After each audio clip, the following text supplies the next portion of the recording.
Bonjour,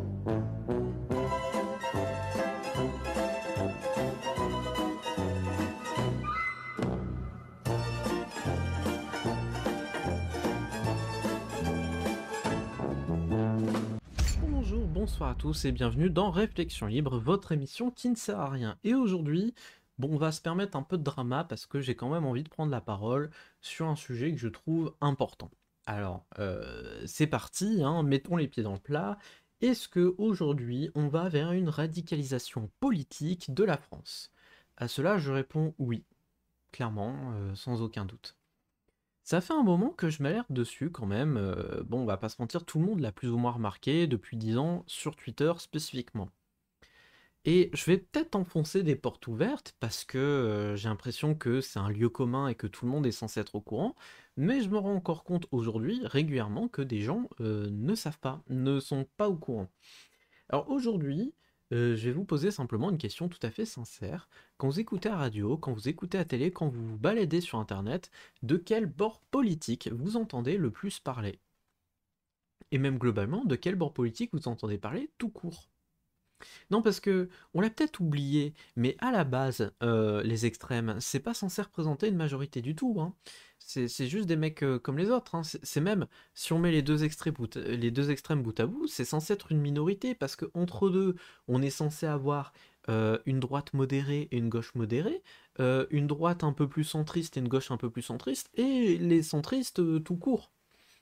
C'est-à-dire qu'à partir du moment où on n'entend plus parler que de l'extrême gauche et de l'extrême droite, c'est peut-être qu'il y a un petit problème. Parce que ça veut dire que la majorité des partis politiques français, on n'en entend même plus parler aujourd'hui. Donc, je me permets de poser la question à mes concitoyens français, si vous me regardez, où est-ce qu'on va aujourd'hui? C'est quoi le but de tout ça, en fait? Est-ce qu'on a vraiment envie de re-rentrer dans une période de violence?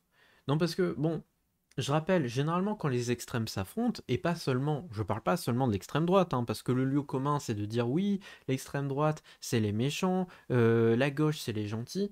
Ok, non, on va même pas aller jusque-là, je vais juste poser les questions de base. Parce que généralement, quand les extrêmes s'affrontent, ça nous donne la période de la terreur sous Robespierre, mais ça nous donne aussi l'affaire Dreyfus, ça nous donne aussi la Seconde Guerre mondiale. Euh, Ça n'a jamais été très jojo, hein, les périodes où on s'est permis de faire s'affronter les extrêmes un peu trop longtemps en France. Donc bon, je suis pas là pour défendre plus un bord que l'autre. Je suis pas là en porte-parole de la gauche ou de la droite.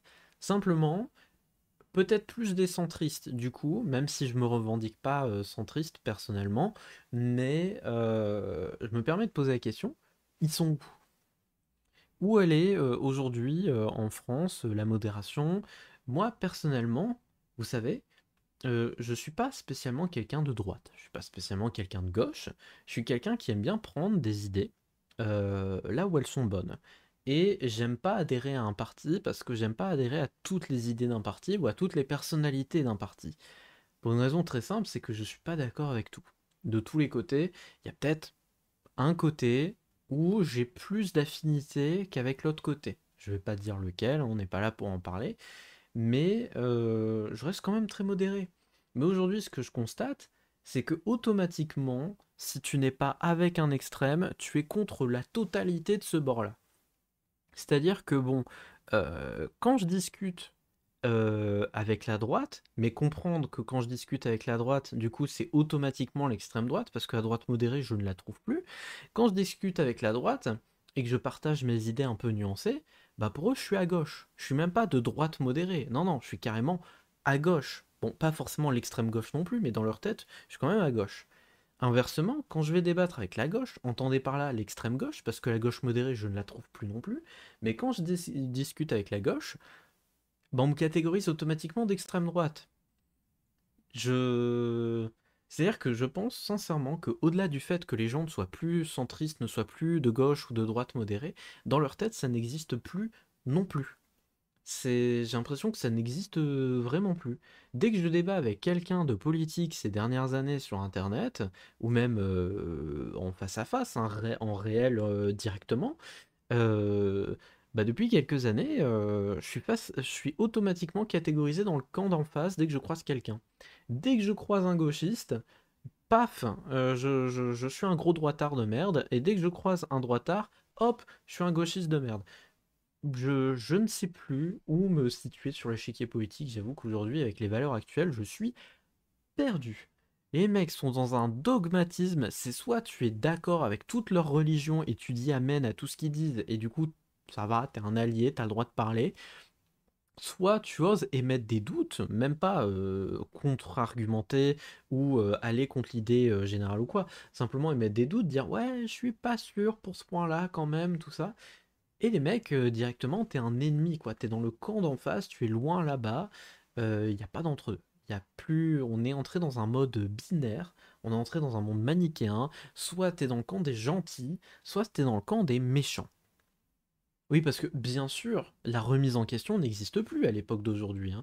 C'est-à-dire qu'au-delà d'être dans les extrêmes et de dire, bah moi je suis à l'extrême gauche, oui, moi je suis à l'extrême droite. Non, aujourd'hui on est au-delà de ça, c'est-à-dire que les gens sont sincèrement convaincus d'être les gentils de l'histoire et d'être les méchants. J'ai vraiment eu des débats lunaires, premier degré, avec des gens qui utilisent ces mots-là, qui utilisent vraiment ces mots-là et qui disent oui, de toute façon, moi, les droitards, ceci, cela, je les emmerde, parce que de toute façon, ils ont décidé d'être méchants. Voilà, ils ont décidé d'être méchants. Et moi, des gens qui décident d'être méchants, je vois pas pourquoi j'aurais de la pitié pour eux et tout. Et j'étais en mode, mais enfin, mes gars, mais tu te rends compte de ce que tu dis? Ça n'a aucun sens. Ça n'a aucun sens ce que tu me dis. Tu crois que le matin, il se lève comme dans un cartoon, tu vois, genre on est dans un dessin animé, genre c'est Ville Coyote, tu vois, c'est Minus et Cortex. Le matin, il se lève et il se dit ah, quel plaisir d'être méchant, je vais envahir le monde aujourd'hui. Ouh, ouh, ouh, ouh. Qu'est-ce que je déteste la joie et la bonne humeur. Non, les gars, je vais vous demander de rebrancher le cerveau 5 minutes. Tout le monde est convaincu d'être le gentil. Même, allez, je vais prononcer un gros mot. Allez, vous savez quoi? Adolf Hitler, j'ai osé le dire, voilà, désolé, de toute façon mes vidéos sont pas monétisées donc je m'en bats les couilles. Adolf Hitler était probablement convaincu d'être le gentil de l'histoire. Alors je dis pas qu'il était, qu'on s'entende, c'était un malade mental. Le mec était cassé dedans sa tête et ce qui a fait, je pense que c'est à peu près correct de dire que c'était objectivement mal. Je sais que la notion de bien et de mal c'est relatif quand même, c'est propre à chacun, mais je pense que globalement, l'ensemble de l'humanité peut s'entendre pour dire que c'était quand même plutôt mal, hein, ce qu'il a fait. On va pas se mentir là-dessus, je pense qu'il n'y a pas trop de débat. Cependant, dans sa tête malade, vous pouvez vous dire ce que vous voulez, que c'est un psychopathe, un schizophrène, un sociopathe, ce que vous voulez. Dans sa tête malade, il était peut-être sincèrement convaincu que les juifs étaient un problème et qu'il sauvait réellement sa nation en faisant ça. Alors on s'entend, c'est pas le cas et je suis pas d'accord avec ça. Je suis pas en train de vous défendre son point de vue. Ce que je veux dire, c'est que il faut pas se dire que dans la tête de ce que vous appelez des méchants, les méchants sont des méchants. C'est très rare quelqu'un qui a conscience de faire le mal et qui prend plaisir à le faire. C'est extrêmement rare, excessivement rare. Dites-vous bien que vos opposants politiques, peu importe que vous pensiez que ce soit des fascistes ou je sais pas quoi, ou des wokistes, ou voilà, employez les termes que vous voulez pour vous insulter, moi je m'en branle, je suis pas dans tout ça, mais dites-vous bien que dans leur tête, ce sont les gentils. Ils ont peur de quelque chose et ils essaient de se sauver en ayant peur. Il faut bien comprendre que à gauche, en fait, ils ont peur de l'homophobie, du racisme, voilà, un peu de ces valeurs dangereuses pour eux. Et du coup, ils essaient de se préserver. De leur point de vue, ils ont peur. Ils essaient de se sauver la vie parce qu'ils se disent que si la droite arrive au pouvoir, eh ben, des gens comme eux, voilà, des gens LGBT ou des gens d'une certaine couleur de peau, vont subir des sévices moraux et physiques et vont se faire agresser. Voilà, leur vie sera en jeu.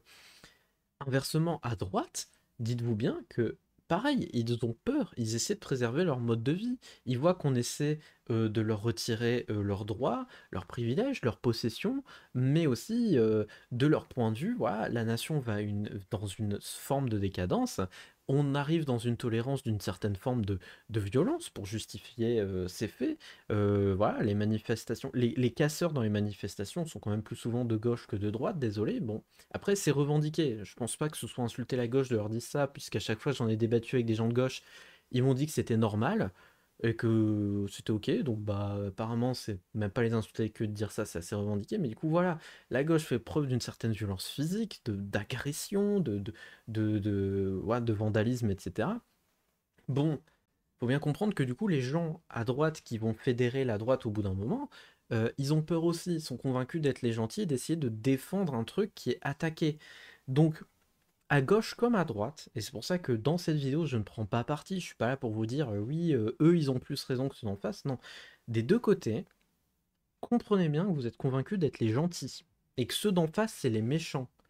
Donc, est-ce qu'on peut arrêter 5 minutes d'être complètement con, d'être convaincu d'être dans le Seigneur des Anneaux et d'être dans Harry Potter, d'être convaincu que vous êtes le gentil mage blanc Gandalf et que vous combattez le Seigneur des Ténèbres? Ça marche pas dans la vraie vie. Faut arrêter d'être con 5 minutes. Moi, ça commence un peu à me saouler cette histoire.